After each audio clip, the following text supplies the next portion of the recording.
चलिए BKB bright education desk में आपका स्वागत है। आज हम फिर एक कॉम्पिटिटिव क्वेश्चन को लेके जो अक्सर रेलवे और बैंक में रेलवे और एसएससी में आते रहते हैं ऐसे प्रश्न, जैसे यदि P plus Q plus R बराबर 13 तथा P Q plus Q R plus R P बराबर 30 हो तो P Q plus Q cube plus R cube minus 3 P Q R का मान क्या होगा। ऐसे क्वेश्चन हम लोग पढ़ते हैं 9 में, लेकिन वो थोड़ा सा सिंपल होता है। इसी क्वेश्चन को हम कैसे कॉम्पिटिटिव में बनाएंगे, कंपटीशन में बनाएंगे, समय का बचत करना है तो देखा जाए। ऐसे क्वेश्चन कभी भी बनाने के लिए किसी एक, जैसे पी क्यू आर हमारे पास है तो किसी एक को जीरो करना पड़ेगा। अगर हम मान लीजिए हम आर को जीरो कर दें तो पी प्लस क्यू का वैल्यू हमारा 13 हो जाएगा। अगर हमने आर किया, आर को जीरो किया तो क्यू आर इसके साथ आ रहे तो ये भी जीरो हो जाएगा और ये भी जीरो हो जाएगा, तो हमारा पी क्यू बच जाएगा। यानी पी क्यू का वैल्यू हमारा हो गया 30। हम देख सकते हैं। अगर आप कहते कि नहीं मैं आर को जीरो नहीं करूंगा तो क्यू को भी कर सकते थे, पी को भी कर सकते थे। तो पी प्लस क्यू का वैल्यू हमारा 13 निकल गया, यहाँ पी क्यू का वैल्यू 30 निकल गया।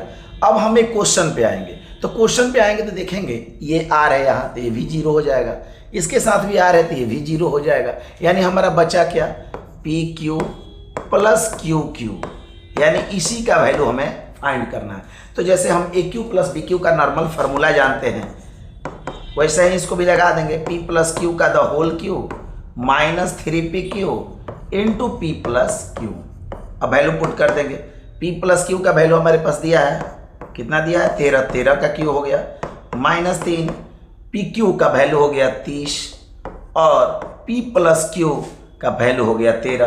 अब गुणा करके घटा देंगे, 13 का क्यू कर लेंगे, 13 13 हाँ 169, फिर 169 में 13 से मल्टीप्लाई करेंगे, 7 3 9 27 के साथ 2 6 3 18 2 20 के 0 हर्षिन 2 3 एकम 3 2 5, फिर 9, फिर ये हो गया 6 और ये हो गया 1, 7 9 11 21 21 97 हो गया माइनस 3 में 30 से 90 और 90 में 13 का 13 से 90 में हम गुणा करेंगे, 13 9 170 1170 आएगा।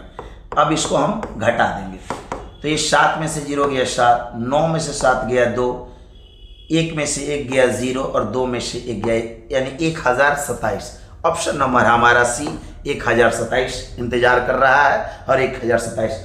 कभी कभी ऐसा भी हो सकता है कि आपको लगे कि नहीं बहुत टफ हो गया, ये तो समय लगेगा, तो कैलकुलेशन है, कैलकुलेशन करने में थोड़ा सा समय, उसको कैलकुलेशन को आपको फास्ट करना पड़ेगा, लेकिन फिर भी बहुत कम समय में आप इस क्वेश्चन को ट्रिकली ऐसे बना सकते हैं। दैट्स